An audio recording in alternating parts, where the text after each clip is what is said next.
কলকাতার একজন সাধারণ রোগী, যাকে মৃত বলে ঘোষণা করা হয়েছিল। মাত্র কয়েক মিনিটে তিনি আবার নিঃশ্বাস ফেললেন। চিকিৎসক বললেন, এটা অলৌকিক কিছু নয়, এটা বিজ্ঞান। আর এই অসাধ্য সাধন করেছিলেন যিনি, তিনি শুধু এক চিকিৎসক ছিলেন না, তিনি ছিলেন যেন সৃষ্টিকর্তার দূত।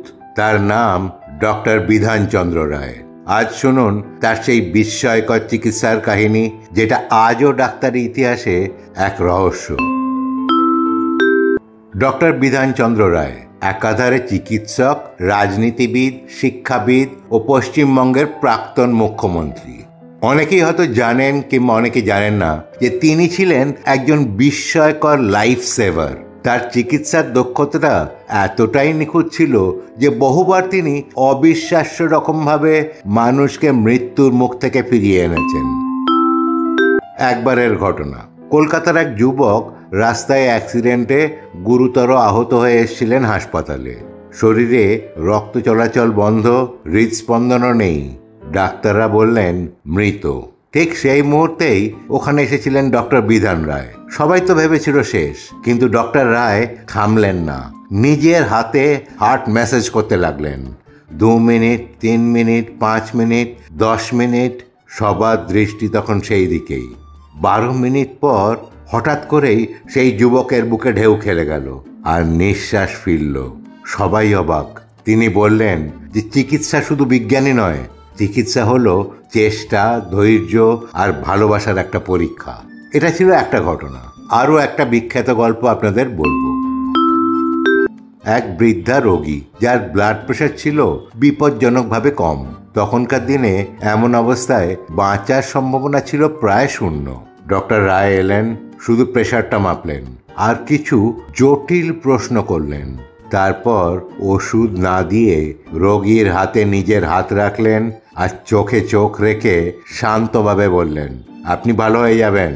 আর কি আশ্চর্য, সেই বৃদ্ধা ধীরে ধীরে সুস্থ হয়ে উঠলেন। পরে জানা যায় যে রোগীর সমস্যা ছিল তার মানসিক ভয়, আর তাই তার চিকিৎসা ছিল সাহস আর ভালোবাসা। আরেকবারের ঘটনা বলি। বিধান রায় যখন ডাক্তারি ছাত্র ছিলেন তখন থেকেই তার প্রতিভা প্রকাশ পেতে শুরু করে। একদিন একজন নার্স একটা রোগীকে নিয়ে একটা অপারেশন থিয়েটারে যাচ্ছিলেন। সেটা দেখে বিধানবাবু তাকে জিজ্ঞেস করলেন, এনার কি হয়েছে? নার্স বললেন, এনার অপারেশন করতে হবে। তখন উনি আবার জানতে চান যে রোগীর কি অপারেশন হবে আর শরীরের কোথায় হবে। নার্সের কাছে সব কথা জানতে জানতে রোগীটিকে তিনি ভালোভাবে দেখতে থাকলেন। সেদিন সেই অপারেশনটা করার কথা ছিল সেই মেডিকেল কলেজেরই সার্জারি বিভাগের যিনি প্রধান, তারই। সব কিছু নার্সের কাছে জানার পর বিধানবাবু নার্সকে বলেছিলেন যে মনে হচ্ছে শরীরের ঠিক জায়গায় যেন অপারেশনটা হচ্ছে না। এমনকি কোথায় অপারেশনটি করতে হবে সেটাও বলে দিলেন নার্সকে। সঙ্গে এটাও বললেন যে অপারেশন থিয়েটারে যে ডাক্তার থাকবেন তাকে বলবেন যে ডক্টর রায় এই কথা বলেছেন। নার্স গিয়ে এই কথা অতি সংকোচের সঙ্গে ডাক্তারকে বললেন। এসব শুনে তো সেই চিকিৎসক রেগে লাল।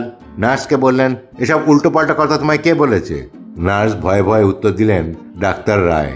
চিকিৎসক তখন আরও রেগে গিয়ে বললেন, কে ডাক্তার রায়?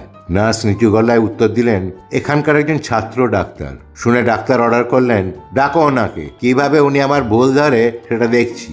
যাই হোক, দেরি না করে অপারেশন শুরু করলেন চিকিৎসক। কিন্তু কিছুক্ষণ পরে বুঝতে পারলেন যে কোথাও যেন কিছু একটা ভুল হচ্ছে।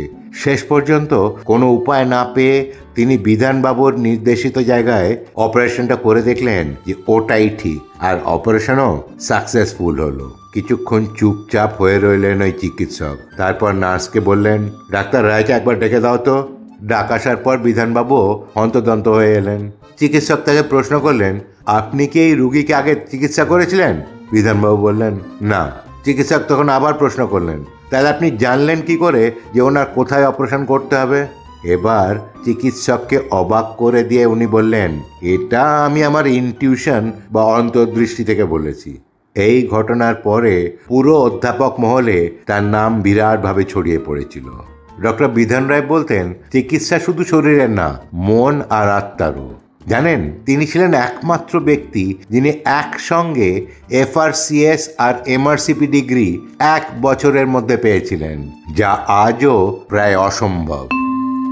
আজকের দিনে যখন ডাক্তারিটা অনেকটাই যন্ত্রনির্ভর, তখন বিধানচন্দ্র রায় আমাদের শিখিয়ে গেছেন যে একজন সত্যিকারের চিকিৎসক কেবল রোগীর চিকিৎসা করেন না, তিনি রোগীর কাছে তার মনের ভরসা হয়ে দাঁড়ান। তাই একজন ডাক্তার হন বা সাধারণ মানুষ হন, কেউ যদি মন থেকে চেষ্টা করেন তাহলে অসম্ভব কোনো কিছুই নয়।